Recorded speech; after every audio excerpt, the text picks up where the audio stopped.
Good morning and welcome to this special meeting of the Arts and Culture Commission's Cultural Equity and Inclusion Plan as presented by the Aspire Group. It's March 31st, 2022 at 10 a.m. And Jennifer, will you take us through a roll call? Roll call. Commissioners Vidor. Here. Tufenkian. I'm sorry, Vidor's Zadorian. Zadorian is here. Vice Chair Vyar. Here. Chairperson Yank. Here. Commissioner Tufenkian is unavailable today, so she will not be here for today's meeting. Agenda item 1A, report of the recorder reposting of the agenda. The agenda for the March 31st, 2022 regular special meeting was posted on March 28th, 2022 on the bulletin board outside of City Hall. Discussion item 2A, Cultural Equity and Inclusion Plan as presented by the Aspire Group. I'd like to introduce Diane Burby, who is the managing principal of the Aspire Group, and she'll take us through today's discussion item. Diane, I'm going to hand it off to you. Thank you, Jennifer. Good morning, everyone. It is good to be with you again, and I am thrilled to be joined by two of my colleagues from the Aspire Group, Naila Moued. Hi, Naila. And Sally Jew. Good morning, Sally. We are partnering with you today in an important dialogue and shared learning experience as we move from assessment to action on your IDEA plan for the city of Glendale. And what better place to start than with a commissioner's dialogue? I want to bring up our screen and it will lay out our course of action for today. Let me see, I am not seeing the graphic I want. So hold on just a moment. It shows up in a strange way. Okay. So let's see if this comes up with our screen share again. There it is.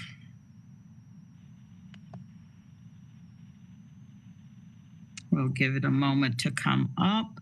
Just visuals always ensure that we can be on the same page of our collective understanding as we move through the layers of our discussion today. And just confirming that's visible to everyone, yes? Yes, thank you. Beautiful. Okay, so our time today, we're going to spend looking at visions and values in this commissioner dialogue. And we will talk about the process that today's conversation sits in. It is on the front end of a multi-pronged and forward-moving process that nets out to a plan for multiple years of equity-focused actions, programs, policies for your department. Thrilled around that. You have an instrumental role in shaping the vision under which all of that activity sits. And before we conclude today, we want to recap how today's work feeds into the next steps and the continuing efforts going forward. So if we were in a mall, I would say, everybody take a look at the mall map. Where are we? And this is where you are. We have, as you recall, conducted an assessment of your past efforts, and we have presented those findings in our last conversation. And therefore, we're at this next step in the process, which is highlighted, the development of your IDEA, DEI, CEI statement and vision, and all of that will become decoded or clarified as we get into it. Where we follow from this is today's conversation sets the stage for what will ultimately be determined as priorities, or as we refer to them, imperatives for your work. Those imperatives then lead the way to establishing concrete goals and objectives over a multi-year period. All of that comes together in a very detailed implementation plan that includes outcomes and timelines and is documented as a roadmap that on an ongoing basis you reference and use for the monitoring, implementation, and evaluation of this very important work. So we wanted to start today's dialogue just by putting some terminology in front of you. And I know careful thought was given as you named your effort, IDEA. What you see before us is Aspire Group meeting your prior conversations and advancing how we define and hold precious each of these terms. For us, inclusion is the degree to which folks can participate fully, contribute their best efforts, and have their best experience with the least amount of barriers or aggravations. Now, who are these folks? These folks are members of the public who are invited to engage, to consume, to yield the benefits of the art and cultural efforts that you put forward. Who are these people? They are your staff who day in and day out also engage in a workplace that should live to the values that you hold up for the larger community, that they experience a workplace and a work experience, relationships, navigations, and connections that also emulate the best practices around inclusion. Inclusion is not just the variety of people who sit around the table, but it is about ensuring the atmosphere in which the table sits has been authentically situated for productive work that is truly open to all who participate, and to make sure that participation does not remain to a small few, but is open to those who can contribute from broad perspectives and experiences. Inclusion is the glue that is vital to sustaining change. Diversity, from our standpoint, is that demographic mix of any specific collection of identities, experiences, elements. In U.S. society, diversity sometimes has been used as a code word for race, but that does an injustice to the term, because race would be only one component of human diversity. And in fact, it is important to be both open to, but recognize the benefit, value, and needful awareness of a whole range of human identities, whether that's grounded in our gender or our physical abilities, our sexual identity or orientations, our religious groundings, our educational backgrounds, where we've spent our formative years in the world, and so on, and so on, and so on. There are multiple elements of human identity that both matter to the individual, but also the individual finds that society is reacting to. And we have learned how we must navigate in order to effectively move through these elements of our lives. And then we look at equity, which is the promotion of justice, impartiality, fairness, and the distribution of resources, particularly by institutions and systems. Equity is what makes this an important aspect of all that we do. For the city of Glendale, you have concluded the naming of your effort with the term and concept accountability. And so, by way of inviting your voices in for the first time today, I want you to think about this inclusion, diversity, equity piece. And then I am going to invite each of our commissioners to share your thoughts on why you think accountability sits well in this suite of concepts. And it does.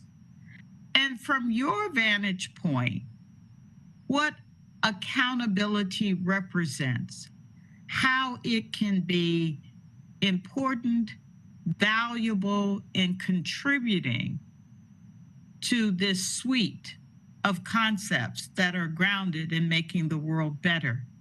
And so if someone could help me, I'm going to stop sharing the PowerPoint so we can see each other and invite our commissioners to ready yourself to talk with us and tell us what accountability means or represents for you. There it is. Stop sharing. It comes very slowly on my system. All right. Do I have a commissioner volunteer to get us started? When you think of accountability and how it fits in with these other concepts, what comes to mind for you? Chairperson Yink, would you like me to go through the normal roll call? Yeah, we can do that. Vice Chair Byron, would you like to go first? Sure. Well, I think that accountability for me requires an objective measurement of the effort to fulfill each of those concepts. Objective, neutral, clear, intentional review in order to fulfill those objectives, those aspirations that have been conveyed. Well stated for me. Thank you. You said it perfectly well. I just wanted to affirm I heard you deeply. And I do, and I agree. Thank you. Commissioner Vidor? Okay. Yeah, I'm thinking very hard right now. It's certainly the most important question imaginable at this point. I guess, well, I absolutely agree with Vice Chair Vire. Data, information, defined processes, all of that is going to help us be accountable. And how I guess the question becomes, I can think of accountability in different frameworks. And I'm thinking, as an arts and culture commissioner in the realm of IDEA, what are my accountabilities? What can I do to put these things forward? And then I go to the entire commission, and then I kind of expand out to Glendale Library Arts and Culture. And then I expand out, since we here are not working in a vacuum, to the city of Glendale. And I guess, agreeing with Commissioner Vyar, I want to just ask you a question, and then, maybe you can come back to me and I can say something of value here about this. That's, my original thing. But right now I'm thinking about, the scope of accountability here and how we're thinking of that. Because I know this is a City of Glendale process, and I feel and know and have communicated to people I know how much incredible work Library Arts and Culture is doing to reach these aspirations. And I really appreciate having the opportunity to be part of this. But where do we fit into the bigger picture, since we're part of a city government? So yeah, it's a great question. And your city does not sit alone. We have several clients who are municipalities, and I don't know if it's because the arts are rebels or not, but in most of our city clients, the arts area has led the way as an impetus for the city more broadly to take on similar actions. And so arts and culture commissions and councils have taken on this work in depth as you have. They have shared that and advanced that through their city councils, who in turn, in several cases, have replicated and broadened that to the city as a whole. We have worked with city managers as well, who likewise have started the effort on their span of authority, and then council has taken note and replicated and broadened the work based on the models of what staff has advanced as well. Thank you very much. Yeah, so just know your influence is very potent here. The potential is very potent. Hope so. Thank you, Commissioner Zadorian. Yes, so I had more time than my fellow commissioners to think about this answer. Lucky for me. Well, I would like to say that it definitely would come from a much more focused vision. So definitely fostering more of an alignment and focus on communicating what it is that we're trying to achieve here. So our goals, what we want to do, setting a good example for the future and taking responsibility for the past. That's a lot of it. And when I say these things, it's not just from an arts perspective. Obviously, it's an arts and cultural commission. And it expands past that into the city of Glendale and just the way of life and how we should be acting, walking the talk, holding each other accountable. And of course, willing to accept a lot of consequences along the way. And I think that's why it's nice when we're working in an arts community, because we are kind of the rebels of willing to, the fall and accept our consequences and what's happened before to correct them for the future. So I also think that there's a discussion to be had about the lack of accountability, which would be, unclear roles and responsibilities, whether that's the commission or the city itself and the residents, having limited resources to do so, a poor strategy and unrealistic goals. So I think that also takes part of the conversation around a lack of accountability. So I think it's definitely about accepting wrongs and giving credit where it's due. I think that's the most important. And having trust in your community, trust in your leaders, and the people who are making the decisions for the city. Really important points that you made. And I would highlight your comments that speak to the notion of ensuring that these aren't just words you say, but that they are matched by the resource, the approach, the strategies, the impact. And so how you calibrate the work and how you establish the work in realistic capacities is the difference maker. That's what engenders trust, not just the magic of the words, but the ability to match those words with things that translate into real action. Really love that. Exactly. Thank you. Thank you. Chairperson Yank? Yeah, everything my fellow commissioners are saying really resonates with me. So I'm going to kind of repeat it in a slightly different way, but yeah, I mean, I think something that I was thinking about is different time frames of engagement in this process. So having, as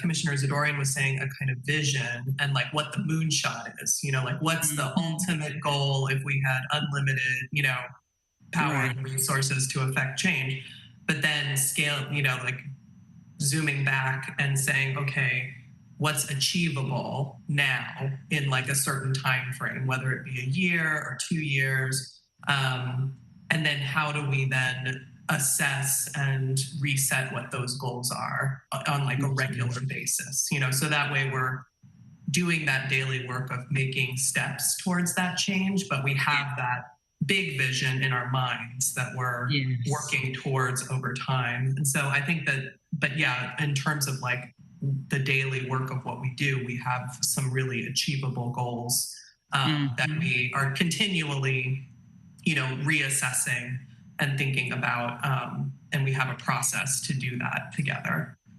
So yeah, those are a few of the things I'm thinking about just in terms of making it a practice, you know, a practice that we are continually working on. And it's not just one special meeting or something, but it's something that is throughout all of our work.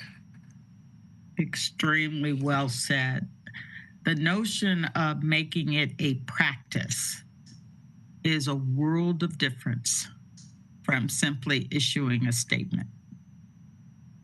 It is the security blanket that their commitment runs deep, and that the needful time for what is good to take hold, to become institutionalized in such a way that it outlives the people who find ourselves on these screens today. That's what a practice does. Words alone don't do that, but when it is built in and becomes part of our ongoing endeavor, then it has the opportunity to really, really engender that long-term vision for improvement that you desire. As we hit through all of these areas, will always turn to my colleagues, Naila and Sally, to see if they want to add anything before we build on it. As we look at this concept of accountability, anything either of you would like to add? Yes. Thank you, Diana. And thank you to each person who spoke into it. And I think that the idea of accountability was captured so well with each piece that was said.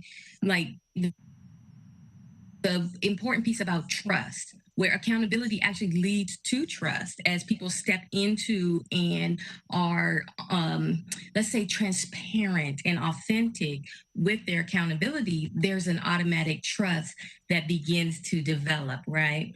And I believe the last commissioner spoke to that idea of having this overarching vision and how each piece can tie back into that with accountability, right? And with being able to follow up on here's where we're going and this is the piece we're on. And so I think that each of the pieces that I heard spoken about definitely spoke to accountability and what we're speaking about today. Mm-hmm. And again, thank you. They're all well thought out. They're all very thoughtful and on target from my perspective. The only thing that I would add is that what you all stated was really clear. And I think the clarity enhances the transparency, and that clarity about your expectations of each other lends clarity to all your stakeholders and constituents about your expectations of them and what they can expect of you. And accountability is a big part of what I know that they will be wanting to be clear about with you. So bravo. Mm-hmm. Thank you, Sally. Thank you, Naila. Ditto, ditto. So why start with you all as a commission?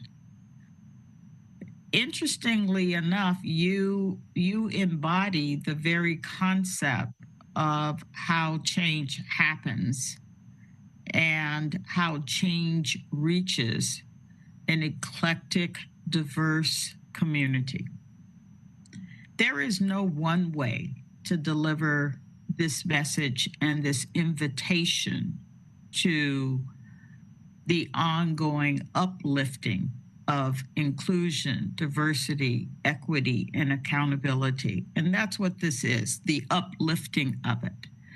That this becomes something that is both understood and valued in every corner of the community and by every member of the community. And so the way people are engaged still is grounded in what we know to be true. With all of the phenomenal marketing efforts, strategies, technologies that are available, studies still affirm that the absolute most effective and persuasive and influential method of human communication is reference and referral from one person to the next. The fact that I know you and can trust you gives greater possibility that I will entertain what it is that you're saying. Have you experienced that still to be true as we all navigate our many communication arteries and vehicles? That the ability for different people who have the ears of different people to be able to engage those people in ways that are authentic to you, to be able to respond to their questions, offer elaboration, invite them into direct contact, and allow them to build their own basis of experience is what makes the case for that person. Because you are different, the notion is that who you engage is also different, and that's an asset. The fact that you reach different pockets and possibilities, perspectives and experiences, geographies and professions, that's the asset. That is the strategic benefit of beginning with a commission. And that's not the assumption that you cover all of the diversity that exists in the city. It just says that you are a great start, as is the diversity of the staff who is associated with these efforts and programs. This is not about a marketing approach. This is about a community engagement approach. Understanding that as stewards of public dollars, that there is an intentional and deliberate effort for you, from you to them, that they understand what is guiding your thinking, your passions, your intentionality in this body of work, and how that serves their interest. I'm going to pause there and just see how that's landing with you. People often ask me, oh, is it that you engage the appointed and elected officials in a pro forma way? By no means. Having served as a commissioner for multiple terms myself, I always start with the point, can I substantiate the case that what we are doing is consistent with being good stewards of the public trust and resources? I think you have a case. Today's session is really about hearing from you as to how that case plays out. Today's session is also about supporting you for what you know to be those invited conversations, but also readying you for those unexpected and sometimes surprising encounters, questions, perspectives, and even challenges that might come your way. If we were already there, there'd be no work to do, but we're not already there. And so let's dive in, because really appreciating what you're saying. My only echo is this, that when I think about accountability, it is an important piece that speaks to the multiple levels of ownership and responsibility for this work. It is that the city of Glendale, through its appointed officials, this commission, seeks to do just and honorable work in this regard. Work that is appropriate and a reflection of a good use of public time and resources. It is that the staff is accountable to doing the very best work they can in a fair and equitable way as they serve the community and its interest. It is also about the ability for this organization to share in that work in a manner that makes sense. Am I not here? Did it take me out? There we go. Yeah. Sorry, it just zapped out some way. And so on a personal level, it is about individuals being accountable as well. That this is not delegated to someone else or something else, and those folks solely have responsibility for engaging, because this is, as I said, human being to human being, plays out at many and varied points along the way. And that's what we would hope we would be able to serve well in doing. In the spirit of getting some serious terminology, therefore, out and in front of us, and we're on the same page, I want to bring up a central definition that's key to the work that you are undertaking, and that is the definition of cultural equity. Cultural equity. This is the justice piece for me.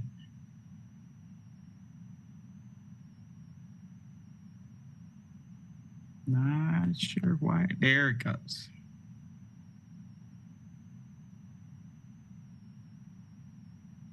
There is a substantial delay going on with this PowerPoint that is really challenging, and I apologize for that. I have to stop sharing.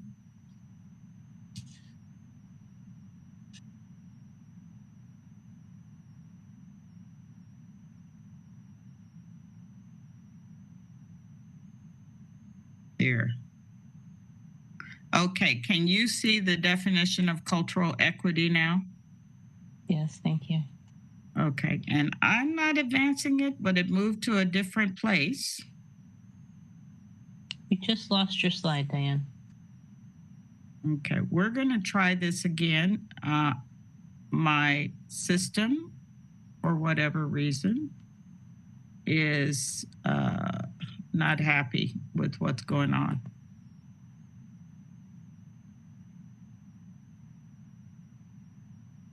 So I'm gonna take my video off and see if that helps it a little bit.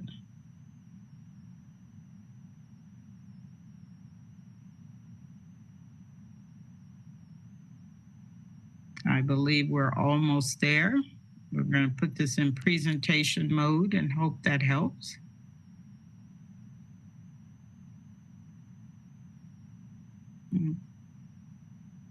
Okay, so you are seeing, I hope, terminology layer 2, definition of cultural equity. Yes? Yes. And sorry, it's still not moving into slideshow mode. I'll keep working on that. But as you look at this definition, I want you to consider how is it that cultural equity represents justice, fairness, benefit to society as a whole? The definition you see advances that when it comes to cultural expression, cultural representation, artistic and cultural aesthetics, and for artists, for communities, for the impact on society as a whole, there is value. There is an element of justice associated with that. Can I invite you as commissioners to anyone who wants to weigh in from your vantage point? How does cultural equity connect to justice for you? Chairperson Yink, would you like me to go through roll call? Yes, thank you. Vice Chair Vire? Well, I haven't had enough time to think this through. I would like a little more time to think about it. Can we go backwards through the roll call? I was about to say it would be good if we could reverse the order at least. And you can pass. You can pass. Everybody doesn't have to wait. It's a great question, but I want some time to give it some thought, the thought it deserves. So I would like to pass then. I'm also happy to we can have commissioners who feel like they have something to say can offer that up. We don't have to do the formal roll call. Perfect.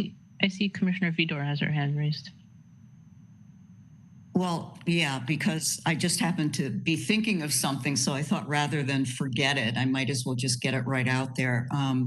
All through your discussion, which is very thought-provoking, I keep coming back to one thing, and it's not everything, but it seems to be quite important for us. And it relates, I think, very much to cultural equity, and that is the issue of inclusion by equitable communication. And I think one of the things that you had, in your assessment of our strengths and concerns about where we could improve was that, the programs that are launched by Library Arts and Culture and the activities and arts and culture events that are handled by the Commission are all of value and give people an opportunity to come together and to think and to communicate. And that's why this whole process starts with us to begin with.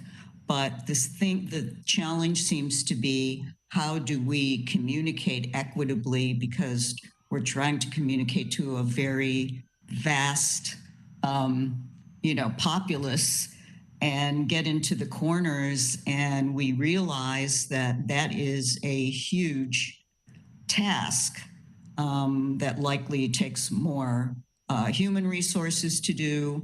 But I think this is the really basic thing, is we're not reaching everybody. So that's an inequity that needs to be corrected. Simply, the awareness of what's going on in this function in the city, which is, obviously recognized as being extremely important, just isn't drilling into all corners of the community.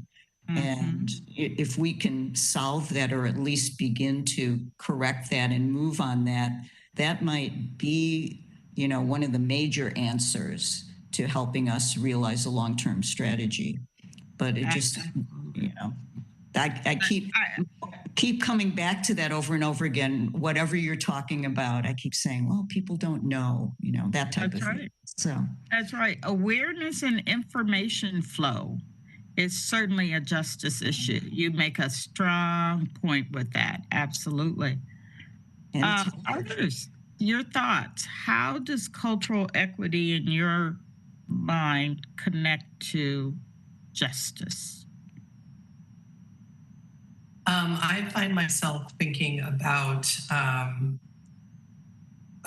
form, like different forms of artistic practice and cultural expression.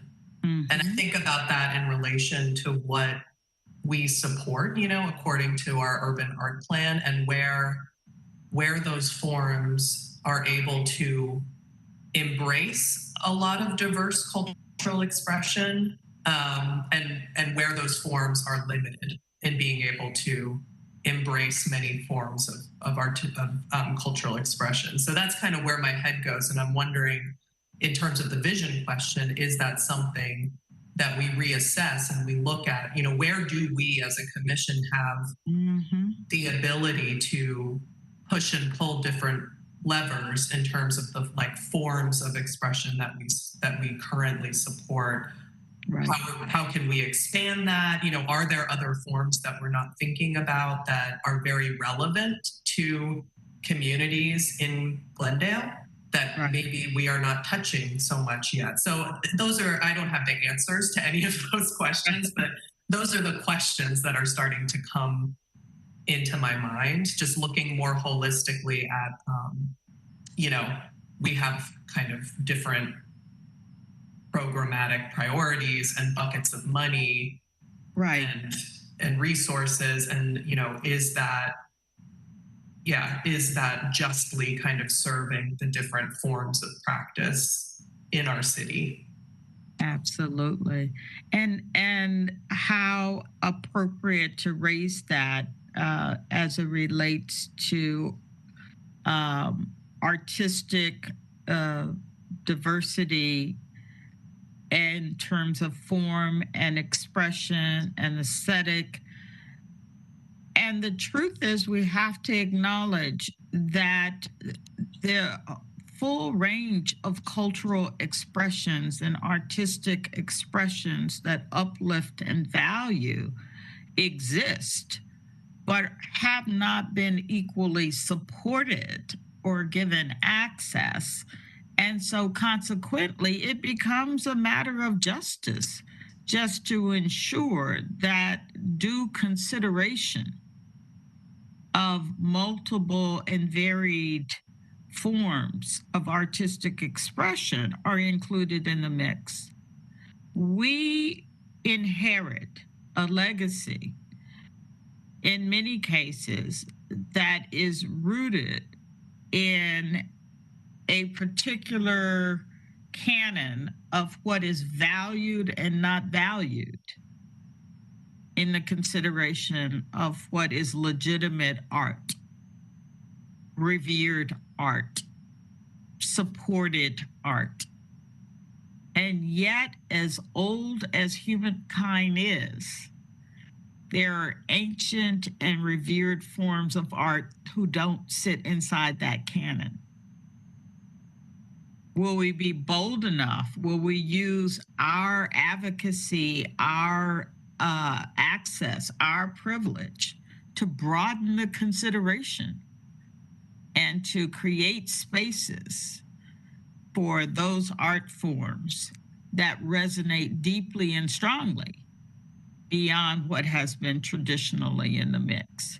I think I love what you said, Chairperson, which is not that I have all the answers, but there are some really important questions in front of us and some really sincere opportunities in front of us that we don't have to dictate, but we can really have a great influence in broadening the frame and reshaping the considerations.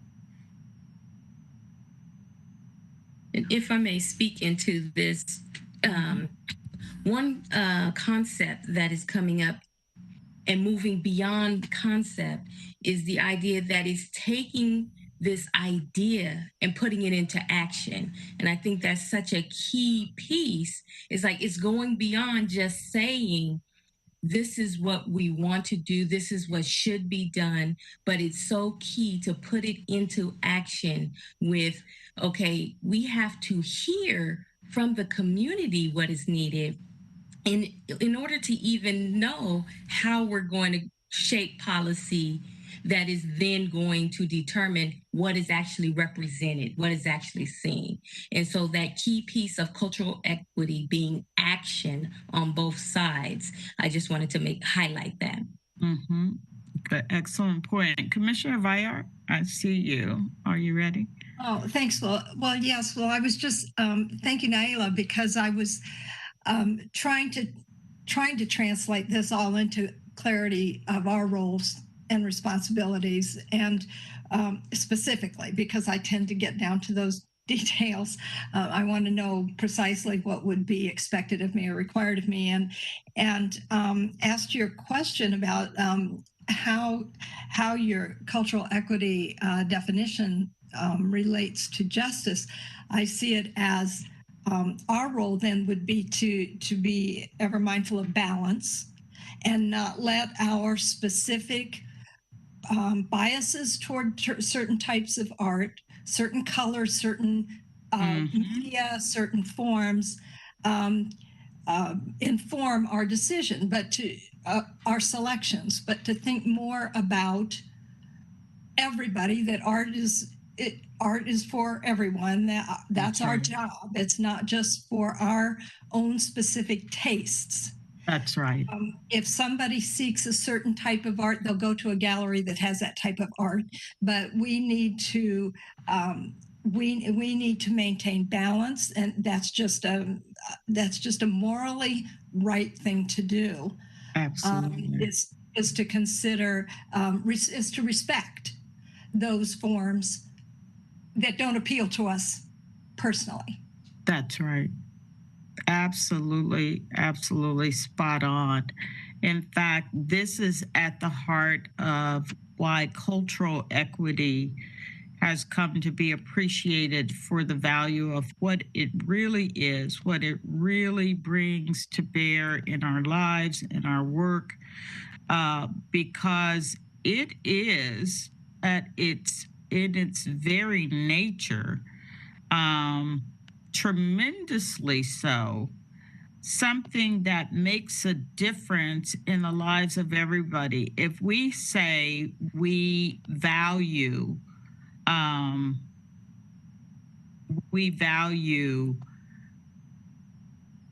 art as something that improves the quality of life for society at large, then we are talking about art as a form of equity and justice. And I'm sure many of you have seen this graphic that makes that distinction between equality and equity, right? But I'm going to recaption this from how this conversation often goes. And I want you to think about the fact that both of these concepts are still good. I'm often quiet and a little challenged when the conversations play out, and it seems like we're advocating equity instead of equality because that's the new and right thing to do. But the truth of the matter is, the concept of equality and the concept of equity are both still good. The concept of equality is that if there is any good thing in life, should not all have the ability to benefit from that good thing? That is at the heart of the aspiration of equality. If there is some good thing, should not all have the benefit of that good thing? And equity says, and the way people actualize being able to access and benefit from that good thing can't be a one-size-fits-all approach. It will, by necessity, need to vary and adjust in order to reach the variety of need, experience, and preference that exist in order for that benefit to truly be actualized. That's art. That is, Commissioner Vayar, that's exactly what you're saying, is that it should be available to all. And what cultural equity in specific advances is that art, cultural expression, cultural and artistic engagement adds value to the quality of all lives. It makes society better. And when there are public dollars involved, if I can look around and see a piece of public art that in any way reminds me of me or the people I come from or the identity that is precious to me or a grounding, and that is affirming that I have belonging in this community. I have belonging in this society. If I have access to artistic expression that lifts my soul, then I have received value like any other resident in this community, in this city. It is not that all art needs to match my taste or sensibility. It is that I am in some way in the mix, and I see and experience that in the course of consuming, engaging, participating in what you have to offer, what you as a commission and a department have chosen to spend your resources on and to make available to us as a community as a whole. I often challenge, when the discussion or the debate goes to those unproductive places of choosing this versus that, like it's a binary choice. This is not what our communities are asking for. They're not saying everything you need, everything you do or fund needs to be about me. Instead, what we increasingly hear is, I would love to see me and my grounding represented in the mix somewhere in what you do. Yes, Commissioner, I see your hand. Yes, I guess I'm the last to speak. Dorian. So I see cultural equity as a tool for justice. There's a quote that says, master's tool will never dismantle the master's house. And so I see cultural equity as that tool, one to require changing practices, improving conditions. I see it as a way to interrupt certain patterns and practices that have been the status quo for a long time, and that no longer have, I would say, room in arts and cultural space, let alone the world as well. So I see it as a way to challenge practices that have harmed or impeded or disempowered people. Mm-hmm. And I agree with you that it can't be a cookie cutter approach, because this isn't a black and white issue. It's an entire spectrum of how to deal with this idea of justice and equity. Mm-hmm. And so my actual question to you would be, how as a commission do we use this concept of cultural equity in our work? I know that we want this to extend past the commission, but specific to our work, where do you see this coming into play and what we can be doing? I know we've done a lot of work with, inclusive wording and allowing equitable, I would say, strategies and discipline to allow space for people to be able to apply for art and whatnot. But where do you see the commission and the work that we can do? I think that there are a number of things. I think I want to just start with some tangible end places and then move back to process on an ongoing basis that you can affect as well. As a commission who guides and advances the portfolio of art, public art, commissioned art on behalf of the city, you have great influence in how broad you define what you want to have represented in that portfolio. So it begins with saying, where are we good? What have we captioned, incorporated, included well? What's missing from our mix? And how do we become intentional about adding what's missing? Now, what I'll tell you about what's missing is that's an infinite question. You never get there. There is always something next and something broader, and that's not a failure. That's the intention or vision of the journey. As a commission, if it is always about wanting our portfolio to be representative of the demographic of who we are as a community, then what will be your process as a commission for periodically looking in on that? What will be your culture for being able to comfortably celebrate what you have captured and objectively identify what we still want? And how can that happen without it having to be a revolution, but rather an invited and valued process of what we do on an ongoing basis? Does that help just from a functional standpoint in the portfolio? The second thing relates to how we engage and grow partners in this effort, starting with artists. We have the benefit of exposure to the broadest array and attraction of artists in our region and around the world. And yet I will say reaching artists is one of the hardest things in the world to do.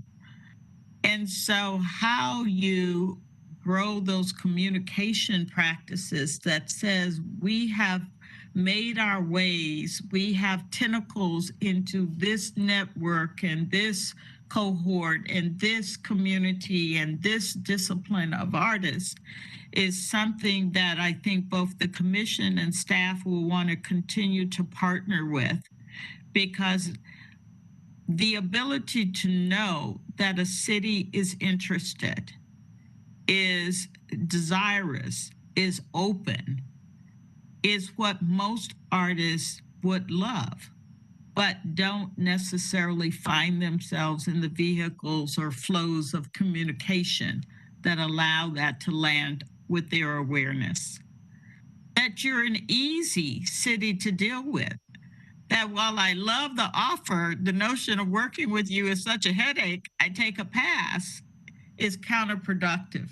So always looking at our practices and saying, can we meet artists halfway so that both the interesting invitations are coming from us, but the process of dealing with us, we are looking to streamline and make as accessible as possible. And that is a meeting halfway, because artists will need to meet you and you will need to meet artists. But as I would say, as a small business owner who deals with a lot of municipalities, anything you can make to make that process easier makes you a more accessible partner.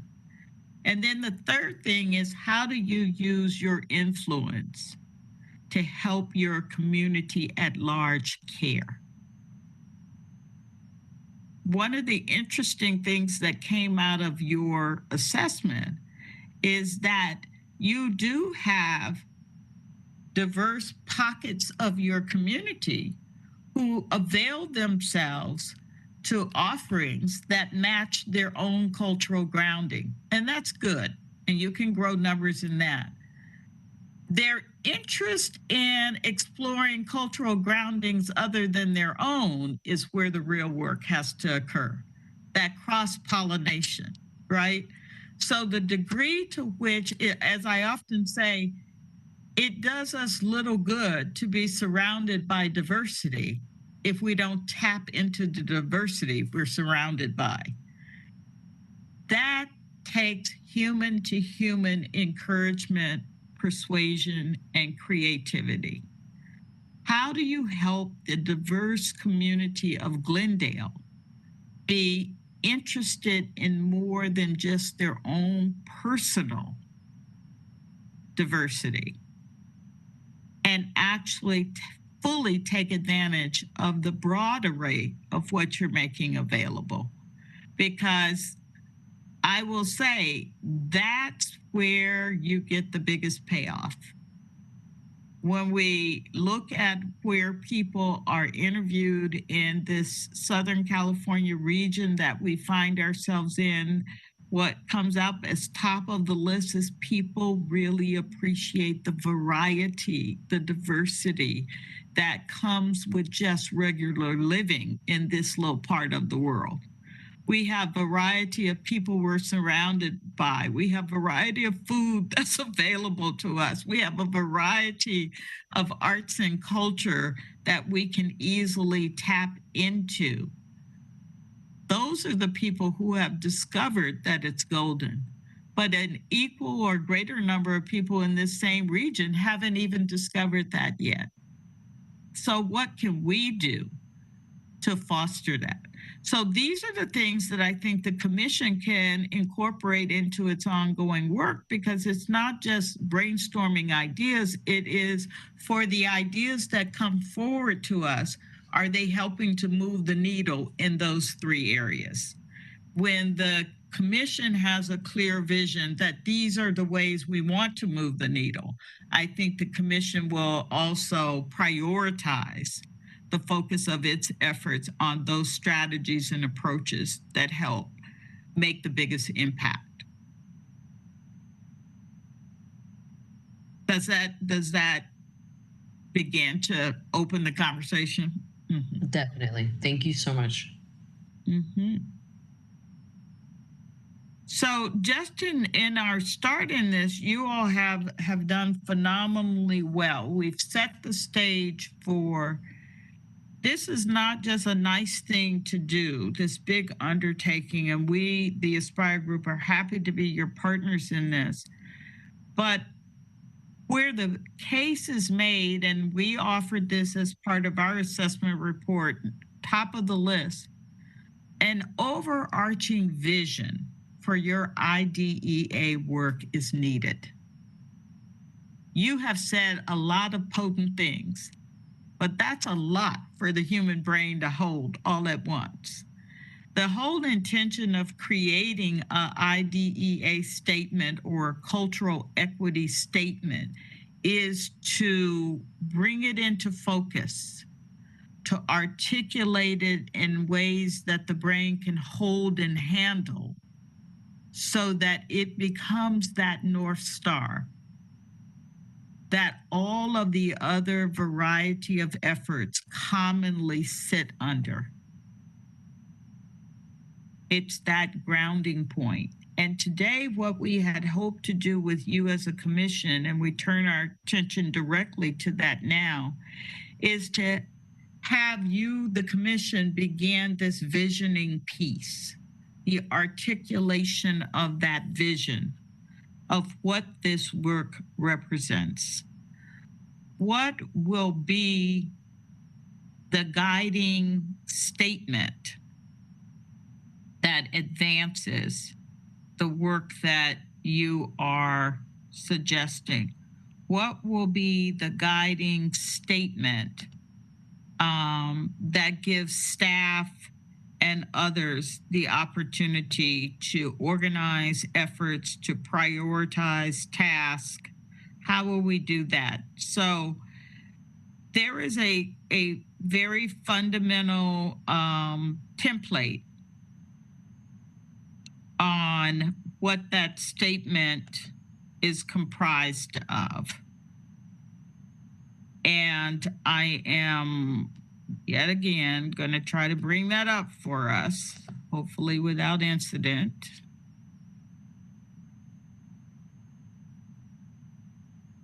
And have us begin to take on this work.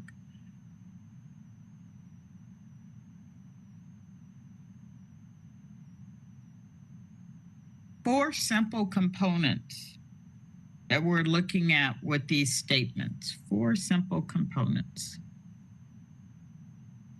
The first is that it gives us an opportunity to reflect on your journey as a city, yes, but more importantly, even your journey as a commission, as a department. When you think about lessons learned based on past efforts, long history, when it comes to equity and inclusion, accountability, diversity, what could you bring forward with wisdom that said, we know better today than we knew in the past? What do we know? I love that in your opening. It's good to talk about the future, and it's also good to be able to sit with clear articulation and accountability for what has happened in the past. Not that you were responsible for those acts in particular, but past accountability simply says we know we're not starting from scratch. We know we don't necessarily start with a clean slate as it relates to some things. And that's why, therefore, because of a simple acknowledgement helps people to understand why we're doing something in the present. The second tenet of this is it talks about your why. And the why can't be because a funder requires it. The why can't be because it's the popular thing to do. What I know is when we can open this up to a real conversation, the why matches why arts and culture in the first place. The why often aligns to the very things that you care about, even if we never mention the words inclusion or diversity or equity or accountability. That it often is so aligned that it is connected to the core values of where you operate anyway. What are those core values from your vantage point? And then this statement is your way of saying to the world, we don't do this for just a performative act. There is real worth and benefit that comes when we are able to carry forward our work in an inclusive and just, diverse, and accountable way. Here's how we are all made better. Here is how the body of work is made better. Here's how society or our community is made better. And finally, your statement should be a way of conveying that this is not just a momentary thing, as you all have said, but that it is embedded and it's ongoing. And so we want to collect your thoughts, your input, your articulation on these four things today. And your input will then be consolidated, and it begins the work that will go to staff. They will add their thoughts to it. And what will come back to you is a proposed statement that really becomes that vision and policy upon which all of our activities are organized and driven towards advancing what we put in this statement. These are the four parts. So this is where we want to start with this part, reviewing your history. This is for the purpose of, again,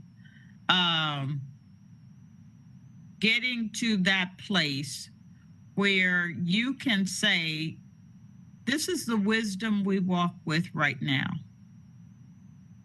This is what we know better today than what we used to know or think or feel or do. Someone once asked me, why would you put that there? And here's what I would say. It links to what one of the commissioners said earlier. It's about trust. If you want to have people trust that your commitment here is genuine and sincere, considered and intentional, who do you trust more? The person who has great intentions but no experience, or the person who has experience and because of that experience now has great intentions? That's why we have you look at your past. That's why we invite you to consider. You don't have to, but consider, does that even get woven into our statement in some way or form? When you have lived through some things and learned some things, and you have cultural humility to share a bit of that with people, their ability or their desire to trust that you're not just going through the motions, you know what you're getting yourself into, and your intentions are sincere, goes a long way. What are your reactions to what I just said?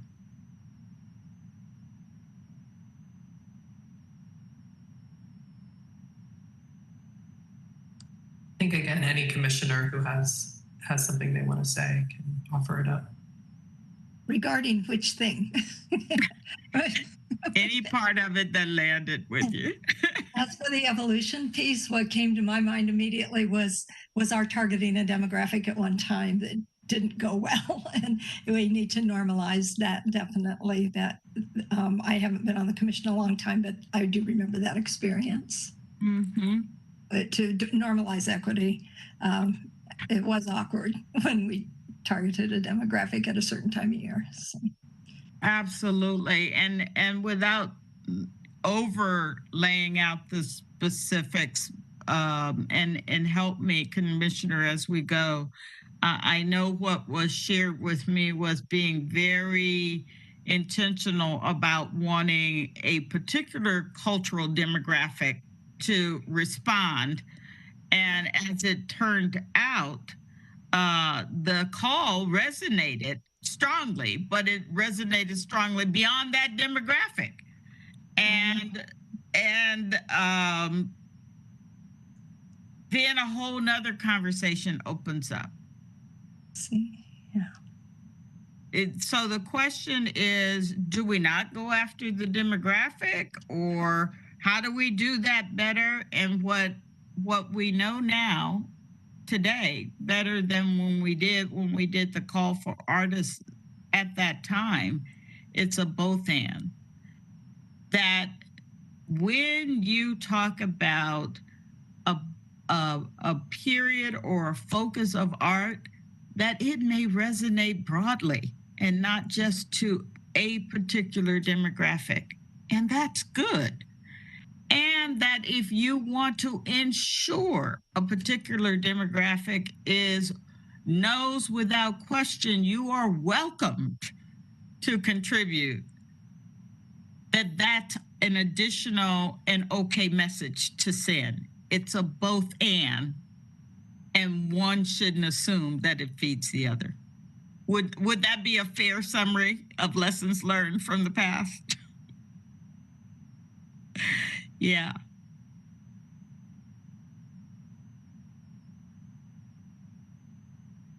Any other commissioners, I invite you to look at your own. Think about when you first joined the commission and your exposure to the commission, because some of you had exposure to the commission even before you became commissioners.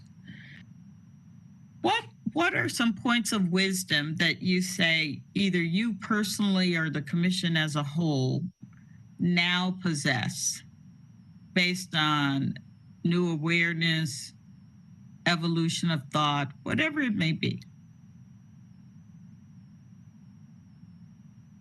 Yes, I see you, Commissioner Vidal.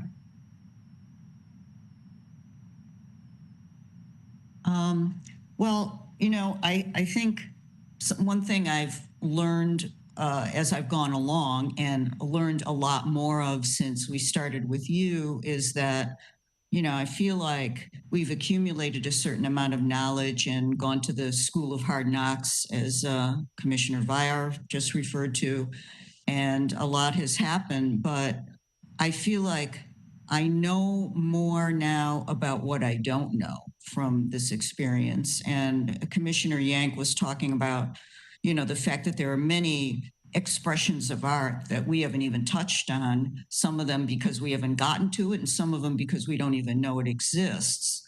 So I just, this isn't a long-term strategic, landing on the moon goal, but the same thing that keeps coming up to me is how do we make people aware of what we're doing when we're not even aware they exist yet, and then how do we get pushing information out for what it's worth, and then how do we engage people proactively? And I feel as though I want to explore a little bit, because we are a commission and we're a legal body and we have a legal framework in which we work.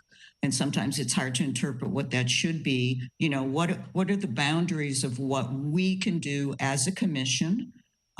Because obviously when you start engaging with the public, you have the Brown Act and other things impinging on you. And what can we do as ambassadors into the community as individuals?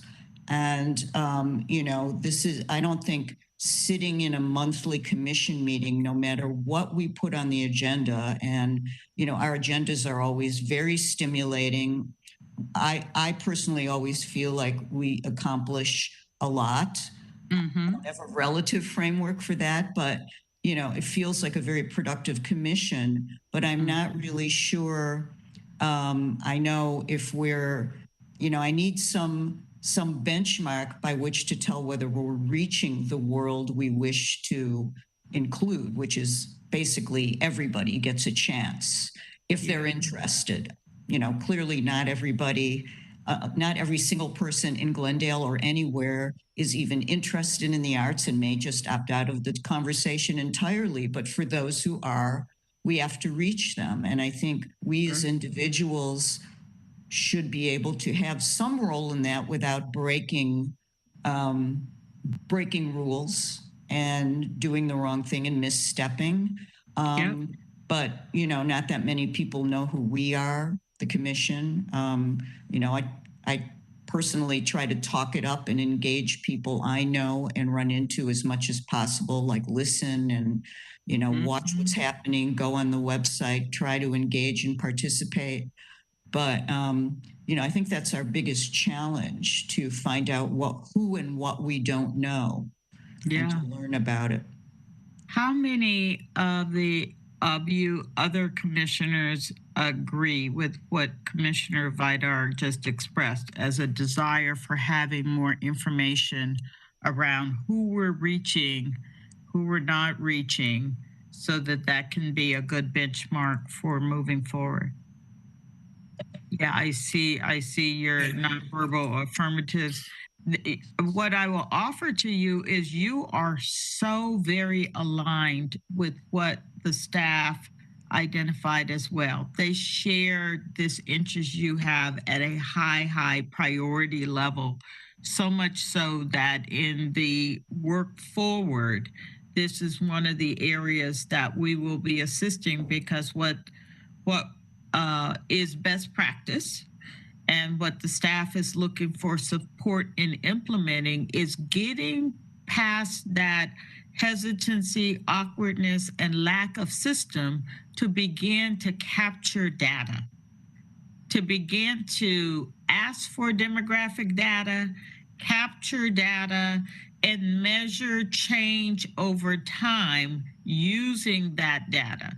So for every effort that occurs, in order for this to work well, the department has to begin to create a culture that makes it okay to ask for that data in the most appropriate way, to capture that so you can benchmark what's our starting point. For all of the great programming in the past year and a half, for instance, we have spotty data of who attended, who didn't. We were able to get some very generalized patterns, but to a manager, to a person, said we could do so much better planning if we more intentionally captured information, and we could determine a number of things.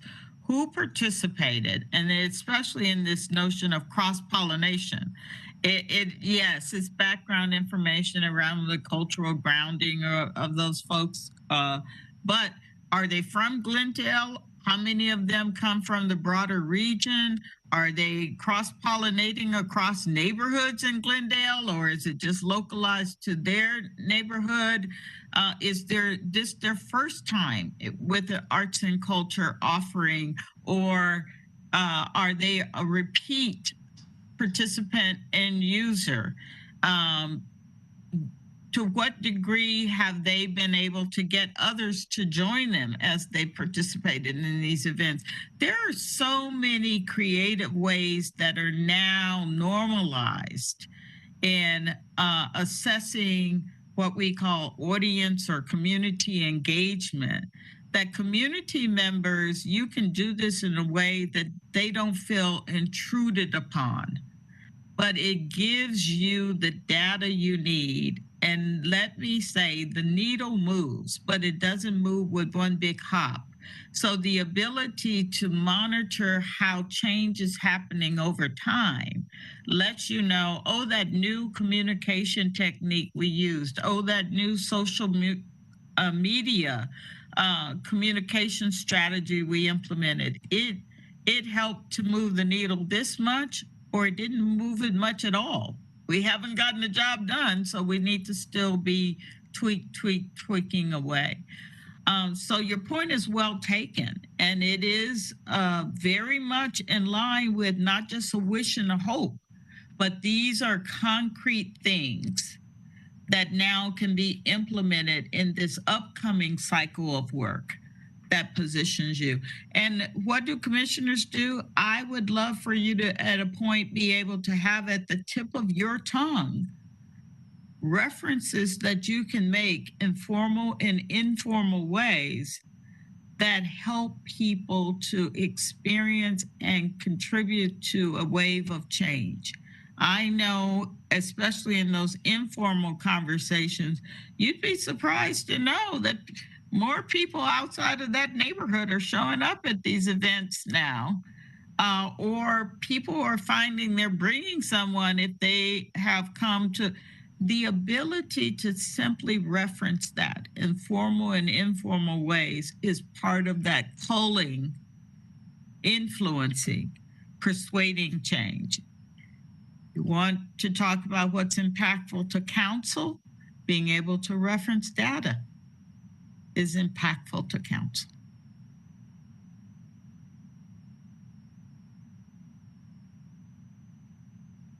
Yes, please. Do you have some specific recommendations in terms of how to acquire those baselines in a non-obtrusive way when you have events or a lot of people? We'll be working with the managers to come up with a common template, because we do want to compare across locations and programs with common approach, common data. So we will be developing those templates, and I'm sure they'll share those with the commission. We also find that using technology well is a really good thing. You know, even when there is no fee associated with an event, to have people register, whether that's register in advance or register electronically at the event, is a phenomenal way of capturing data and adding them to your contact list. So that's the great benefit of it. And during events, particularly even virtual events like this, we use polling. Great way of within less than 60 seconds capturing really meaningful, not only demographic data, but input data that allows you to be able to benchmark in important ways some of the issues you want to track across programming, across participation, across events.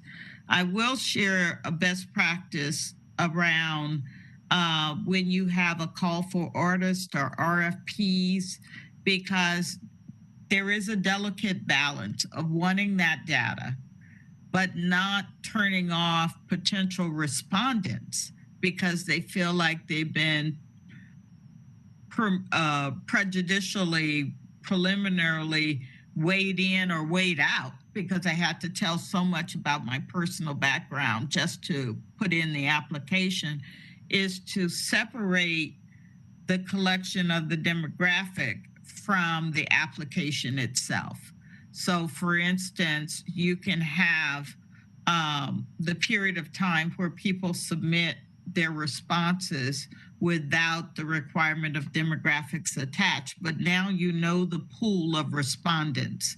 Then you send out a second inquiry to the pool of respondents generally, and it's still voluntarily, but ask people to, at that point, submit their demographics. That way it's two different things, and you can even have it reviewed by two different sources.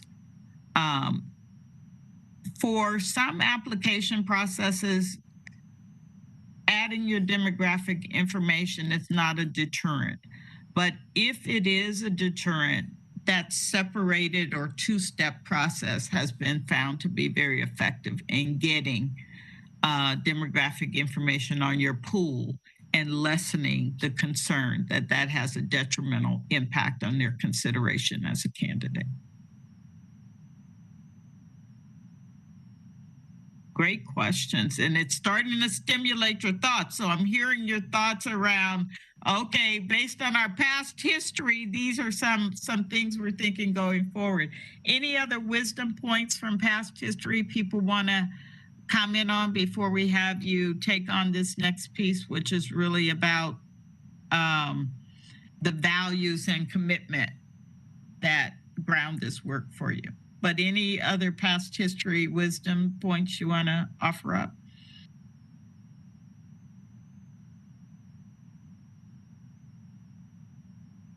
Cool. Yes, go ahead. You're on mute though. Just the thing about, there's always a conversation going about the digital divide, which is, we know that that's a stumbling block and a major obstacle in reaching many different demographics, especially where socioeconomic issues come into play. So is there any way we can begin to address that? I mean, maybe the city already is, but is that something that factors in now, or is that something that we deal with down the line, or how do you see that barrier in the process? Here, yeah, it's an excellent question. So there are a couple of things. I think, first of all, if you, like other cities, and then you have moved to implementing, allowing people to do online submissions, online registrations, and so forth, and it is a very efficient way to go. The notion is ensure that your systems work and that they are streamlined, because that limits access if it is not user friendly, or tech support connection is not readily available, right? When it comes to consideration of artistic submissions. I'm just going to speak to what we know to be some serious concerns, intentionally, but mainly implicit into these processes. We are now at a hybrid stage where the population of artists who submit have mixed proficiencies around technologies. Some very well versed, and you see it with their submissions, and you can't help but be impressed by it. Others far less proficient, but could be brilliant artists. And as a consequence, the consideration of their work pales in comparison. How do we begin to level out the inequities that can creep up because of that divide? And as we offered in our assessment report to you, that I think you all will be well served in forming partnerships where you can do resource or referral for artists who need that additional support. It is important, or best practice is that it's a third party. That way you don't do something that's preferential to one candidate or another. But your ability to connect candidates to a resource that can help them and bolster their ability to compete in an increasingly digital focused arena is so valuable. Now, how do you do that? That means that you want to communicate. And did I say communicate? Because what I really meant was communicate that throughout the process at every step in every way. And you want to have that kind of personal contact or availability where artists can hear it from you, that it's not a barrier or a deterrent. It is a resource available to you if you want it. And that when people hear it person to person, for some artists, that's the ticket to get them to actually make the contact. Otherwise, they can feel very defeated and feel like they were already counted out before they started in, if that makes sense. Thank you. I just wanted to do a brief time check that it's 11:36. Unfortunately, I do have a hard out at noon. The commission meeting is welcome to continue if needed. We still have a quorum, but I just wanted to raise that. Thank you so much, Commissioner. And I think we're on pace to get into this last part and finish on time. So you in essence have generated across those 4 areas, what's the legacy, what's the value, the worth, as well as what's the commitment. We want to talk very intentionally about values and commitments at this point. When you think about what's the benefit of making improvements in this area of inclusion, diversity, equity, and accountability, at the end of the day, how will the work be better, the people be better served, the community at large be better? This is from your lips to our ears. Just how you see it is more than good enough. What's the worth and benefit of this commission, this department taking on the work with intentionality in the manner we've been discussing? Yes, Commissioner. Yes. I can start. I mean, something that I've been thinking about is how we support the overall arts ecosystem in Glendale, and that's both practices we know about, practices we don't know about, ones that may be kind of working on the side and in isolation and not really connected. And how do we both provide resources and support for that holistic ecosystem, but also connect it together? Because I do believe strongly that when people are connected, like artists are connected to each other and connected to organizations and connected to the city, that there's a lot more resources we have at all of our disposal to allow the arts to thrive. I know that's a really big, broad statement, but it's something I've been thinking about a lot. And we're under certain restrictions, in terms of what we can use the Urban Art Fund monies for. There's other cities that will grant directly to arts organizations or even offer individual artist grants. And these are really interesting things that we don't do that would be really interesting to look into if there is ever a way to do that. But in terms of what we can do, how can we figure out how we're supporting that whole ecosystem, really holistic and connecting people together. And I see that as a real benefit because I think then individual artist practitioners and organizations will have more, they'll be able to collaborate and have more access to both each other's resources, but also the public resources that are available. Just love that. I love that. So it really nets out to strengthening the basis for artistic collaboration and support. And it travels, I really appreciate how you said it travels to both known and unknown aspects of the ecosystem. It's catalytic, really, but if you can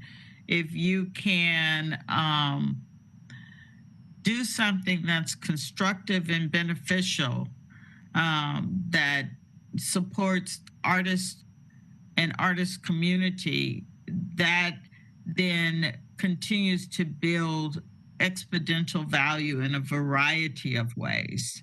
And the methods of how that happens and what you can do within the programming you currently or resources you currently steward, as well as it opens up the possibility of other funding structures, formulas, or even, as I said, sets in place for those things that are in place, greater utilization.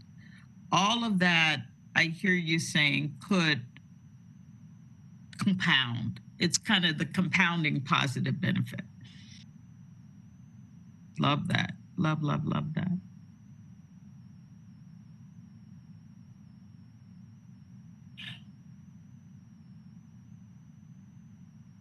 Commissioners, just to rephrase the question that we're putting before each of you, what would you describe as the value or benefit, worth or benefit of taking on this work in such an intentional way? I can speak. I think that it would certainly raise awareness, tolerance, respect for cultures that are outside our own. And as you spoke to before, how we do have organizations that for each demographic group, ethnic group, whatever, and sometimes they're very hyper focused on that and don't get to experience the other cultures as much as they might, because they sort of live within their group. And so I think that that it would raise, as I said, awareness and respect and participation in other cultures without a hyper-focused sort of hyper-focusing on the differences, or, oh, now I'm going to go and see what tacos taste like. It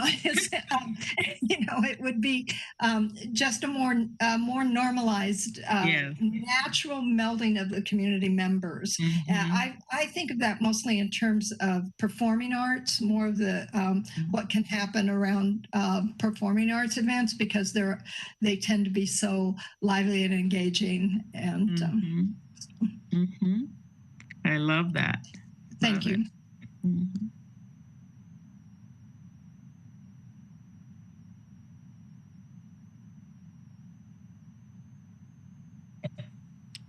I can go ahead and answer. So, as arts and culture commissioners, I think it is part of our role as representatives of the community and as the kind of gatekeepers with city council when it comes to communication and making decisions. We are also their representatives into the community. So we work as the middlemen between the community and the leaders that make the decisions. And so I think the value and benefit of us taking this on is that we're creating accessibility, we're creating dialogue, we're fulfilling our unique role in the community of being the middle person who's doing the work on the ground and leaving it better for the future, and having these conversations. I think that the arts is really about collaboration, creativity, communication, and so those are all values that we're also working on in this realm. And so it's important for us to continue that work. And that is my take on it. I want to give a simple answer, and I think that was it. That's a great answer. It's the dialogue, the collaboration, and really I don't want to just make a commitment as a commissioner. I want to really have the strategy, have the dialogue, and start the work necessary for the future. Thank you. Very good. Very good. I think I'm the last one. So I'll try to be short. I think what Commissioner Yank said, Chair Yank, about an ecosystem. I don't think right now we have that. That's a very loaded and excellent term for what a city that collectively recognizes and appreciates the arts and brings people together. And we don't have an ecosystem here. So using that term and maybe further defining it to be the kind of end goal that we create an arts and culture ecosystem. First of all, we'd have to say what that is. But then to work toward it, I think is one methodology we could use to start down the path to that. Because right now the communication just isn't enough. And I think the issue of, as Commissioner Zadorian said, how we make that bridge, we're the coordinative entity between our city council, our city leaders, and the community. And I think we need to deeply explore how we can exploit every avenue of being in that role. And I don't have a feel for it at all right now of what that looks like. And I think that's important. And then by doing that, we can eventually recognize a Glendale that has an arts and culture ecosystem. I appreciate so much what you said, and what I have experienced to date is you find that you have started that momentum even before you know it. And it's just true. When we looked at your programming over the last year and a half, you've become a resource hub for folks who are curious about what you're going to do next. But as far as they're concerned, you've already started something. And the question is, what's the something you're starting, and to what end? And I think that that's an important juncture, and that's why it's so important that we capture this message, we package this message that you all are saying, and that we solidify it, in such a manner that it can go back out to the community and offer the answer to that question in a big way, because the opportunity is really, really ripe. And so just to ensure we serve our time well, I promise to bring this up to you. This conversation today will net out to a vision statement that will come back to you for review and ratification, for sure. It will be worked by the leaders who have had to shepherd and champion this work, who are also drawing on their experiences, especially over the last 18 months. So I look forward to being back with you all as that comes full forward with the statement and goals, strategies, that concrete, how are we going to do this, and not just the words of what we say. Simultaneous to all this that's going on, staff will be engaging in their own series of educational experiences, and a DEI or IDEA committee will be formed that will take on the responsibility of ongoing shepherding all these moving parts, because that's where it can fall apart. Having a designated group that has a handle and make sure all these moving parts move forward, stay on the front burner, get to detailed, specific implementation so that everybody can look and see not only the plan, but here's the upcoming schedule. Here's how every single thing we're doing serves a particular goal or strategy. It's all to intentional outcomes. And that roadmap is both documented and clear for everyone. And then that last category says, not only for staff, but even for the commission, what can we put in place that supports ongoing consideration, monitoring, evaluation, and building on this work? The data collection that you've talked about, the ability to use data, outcomes, impacts for future decision making, sits right in this structure as well.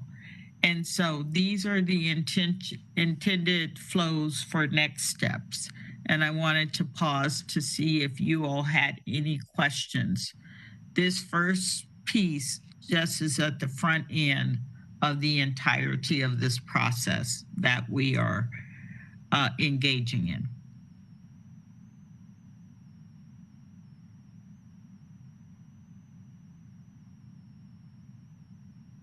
If there are no questions on that part, then what I'm going to ask is if we could have closing thoughts from each of our commissioners in terms of what you take away and what you're looking forward to as the work moves forward.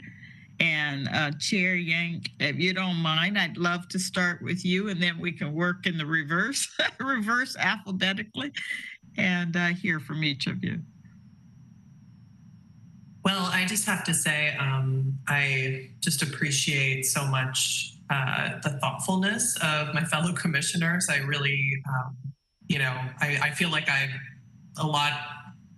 feel a lot more clarity as I'm hearing your ideas come out and I'm able to kind of bounce off of them. And I just also want to thank the Aspire group for leading us through this process, kind of step by step, because it can seem really big and overwhelming sometimes. So I think being able to look at look at the big picture, which I think it's really important to hold that and hold those big questions of like what our moral duty is, what our responsibilities are in kind of a broad way, but then break that down to like, okay, what does that mean, on a day-to-day basis? Like, what does that mean within what we really realistically can do?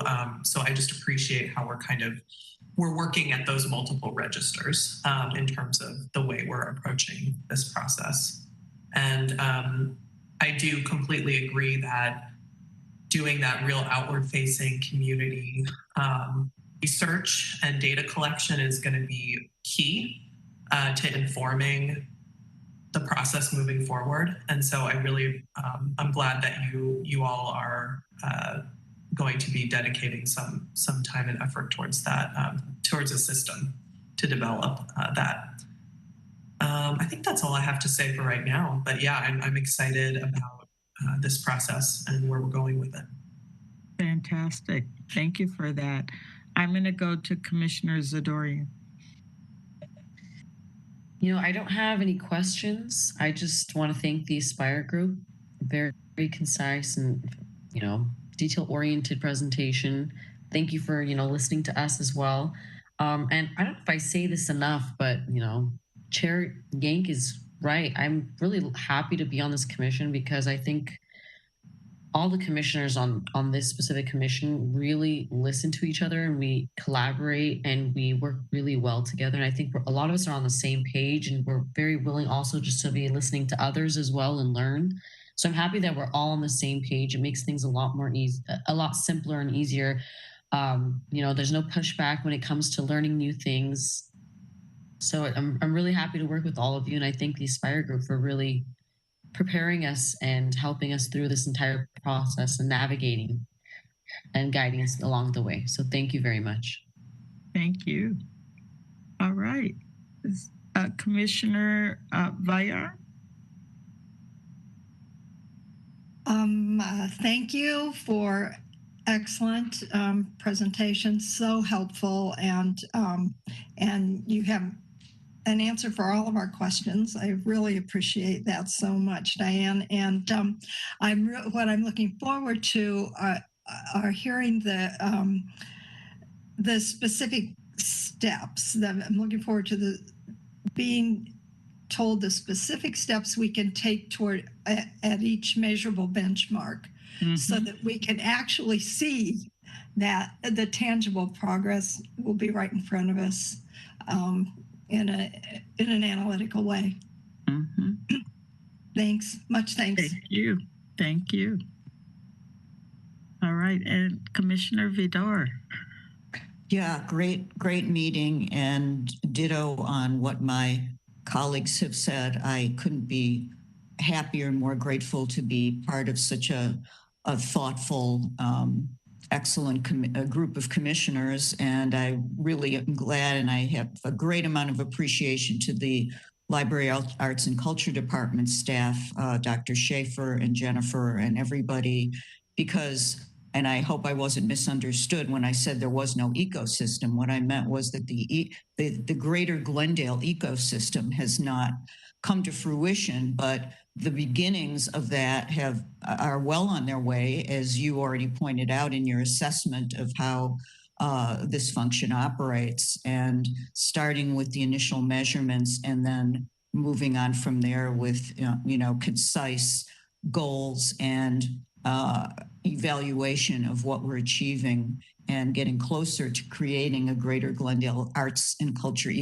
ecosystem, as I think we're well on our way to that. And I thank you all for allowing us to participate in that. It's an important process. Fantastic. I would ask if Sally or Naila have any final words, and obviously don't want to close out without giving staff a chance to add their thoughts before we close. Yeah, as usual, I'm just inspired by the work that you all are doing, your commitment, and your willingness for vulnerability in the work, for being challenged and moving beyond that. And so I leave from each and every gathering that we have inspired. So I just thank you for your continued participation in this process. Yeah. And I also am inspired by the degree and consistency of your thoughtfulness in being willing to go deeper and taking on the bigger and often more challenging issues from the broader, more visionary level, and also pairing that nicely with All right, this is the guide. This is our guiding star, and how are we going to practically, on a daily basis, get there? So, good for you. Looking forward to seeing where you go on this process. Fantastic. Thank you. Thank you, Sally. So, Gary, Jennifer, anything you have? I'm going to turn it over to you all to wrap us up and close us out. Well, I'll just say my word of the day is gratitude. Just grateful to the commission for bringing this forward, for the effort and thoughtfulness they've put towards it, and gratitude to the Aspire group. This is the leading group in this area in our region, and so we're just so fortunate to have all of you guiding us through that and this. And with that, I'll turn it over to Jennifer. Thank you. Thank you, Gary. Agreed. I have the same feeling of gratitude to the commission, especially to bring forth this work. I know it's difficult and oftentimes tough conversations to have, but I appreciate the openness and the thoughtfulness that each of you are bringing to this conversation. And thank you again to the Aspire group. As Dr. Shaker had mentioned, they are the group to work with within the county and the city and the nation in regards to this specific work. So we're very, very grateful to work with the Aspire group on this initiative. So with that, Chairperson Yank, may I go to agenda item 3, which is adjournment? Yes, thank you. Agenda item 3, adjournment. All right. Be well, everyone. Thank you, everybody. Bye-bye. Thanks, everyone.